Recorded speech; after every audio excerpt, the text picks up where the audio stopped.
Emerging black media and advertising agencies are set to benefit from the Economic Development Fund currently administered by the Media Development and Diversity Agency.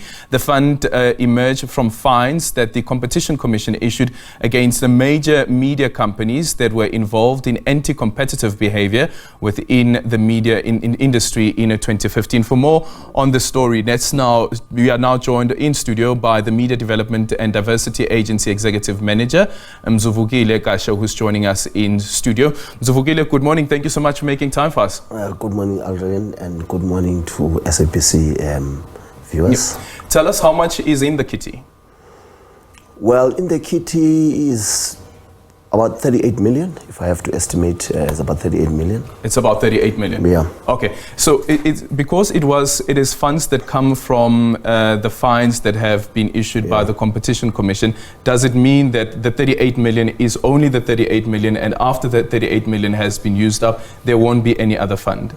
Or would it be topped up? Well, as far as we're concerned, that is the envelope. The envelope is about 39 million. I think we're left with a million or so, but I think the envelope is about 39 million. So as far as we're concerned, there won't be any top-up. There won't be any top-up? No. What's going to happen to the money? What's the intention behind the development fund? Well, what has happened with the money, because remember, this goes back to 2015. Yeah. We started implementing the fund in about 2021 already. And what we did, we developed four programs. One is to, but mainly the program is to ensure that we benefit only black organization or black individuals. So we've got four programs. One program is for bursaries for students, black students in media, advertising and communication. We've got three institutions. We've got red and yellow participating. We've got Northwest University, and we've got Nelson Mandela University. So that's bursary, that's program one. Mm-hmm. The second program is training, leadership training, making sure that there's leadership training within the sector, advertising.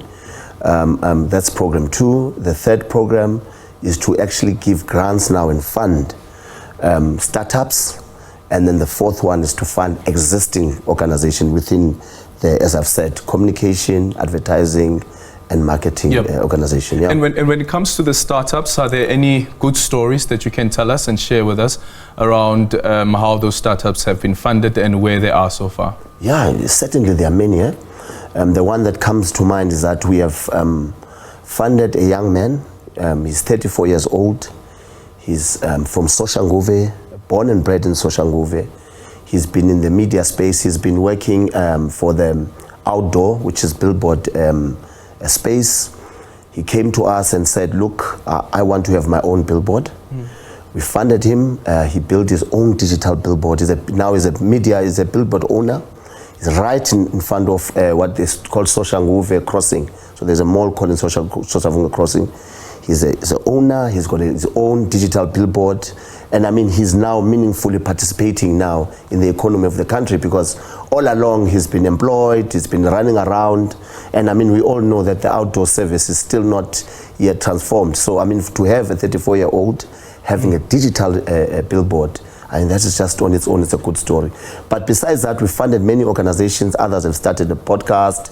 We funded organizations that others, remember, due to COVID, others have lost a lot of income, and the organizations were all suffering. So I think what we then done is that this funding has assisted them really to resurrect them and to make sure that they operate meaningfully. Yep. It's a very good story. Startups, there are 18 of them in total. 18 of them. I don't know if your program with the community radio is part of the development, but I have to say that the work that you're doing with the community radio stations is quite incredible. I come from Kashe FM.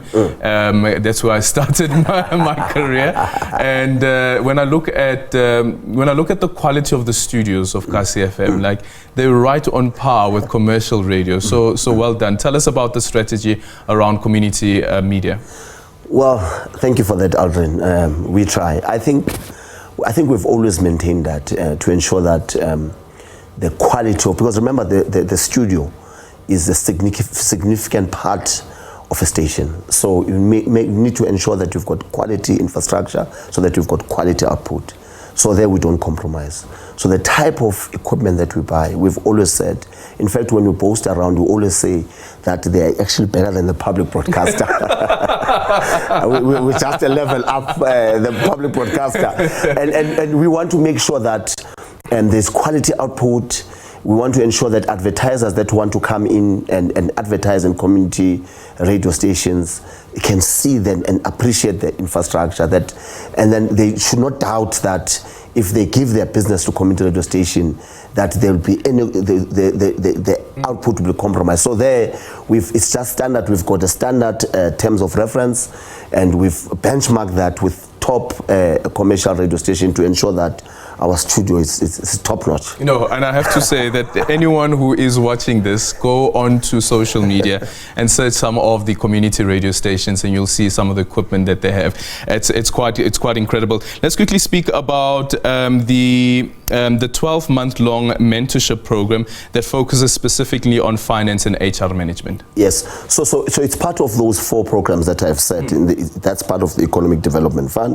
So what we then did is that in the 18 startup organization, we then realized that there isn't much in terms of financial management and human resources. So we then went on and looked for services to ensure that they are capacitated on those aspects.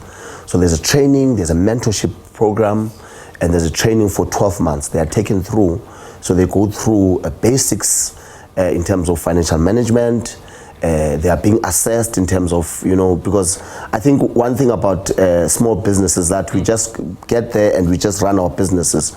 We actually forget that there's an issue of financial statements, there's all that. So we wanted to make sure that they understand just the tenets of financial management and HR. Because I think if you master those 2 aspects in any organization, then you are able to fly.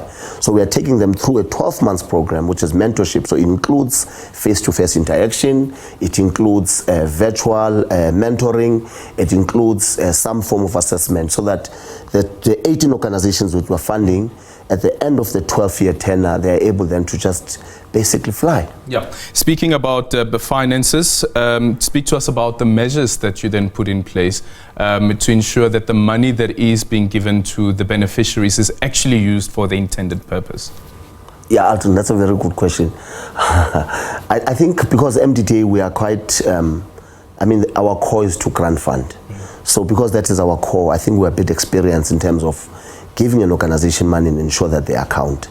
So I think perhaps that's what Competition Commission, when they were considering who is better suited to manage this fund, they thought of us.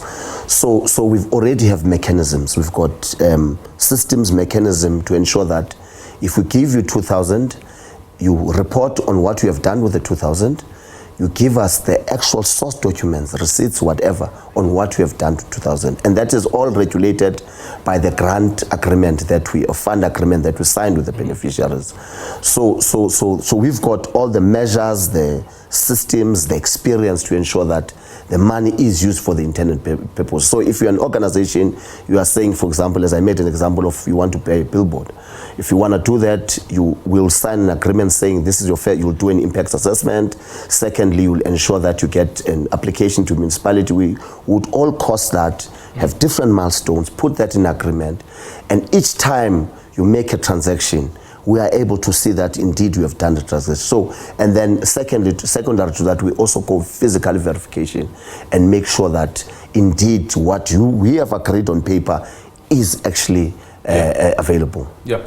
Speaking about that process, are there any opportunities that are still available and any funds and programs that the MDDA is making available to people, and those who want to apply, how do they go about it?